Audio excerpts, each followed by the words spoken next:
Yahyo ibn Muoz aytadi. Bechora odam bolasi agar do'zaxdan kambag'allikdan qo'rqqanchalik qo'rqqanida albatta jannatga kirgan bo'ladi. Biz kambag'al bo'lib qolishdan qo'rqamiz. Shuning uchun shuni chorasini qilamiz. Isrof qilmaylik, topgan pulimizni o'rniga sarflaymiz. Kasal bo'lishdan qo'rqamiz. Shuning uchun issiq kiyinamiz qishda, salqintaga kiramiz yozda. Kasal bo'lib qolishdan qo'rqib nimadir qilamiz. Agar inson do'zaxdan ham qo'rqqanda edi, kambag'al bo'lishdan qo'rqqandek jannatga kirgan bo'ladi.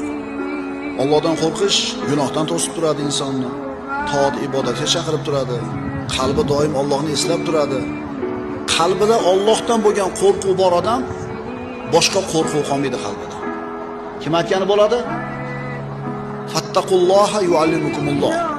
Taqvo qilinglar, mendan qo'rqinglar deyapti Alloh. Men o'zim o'rgataman ham yo'q. Va man yattaqi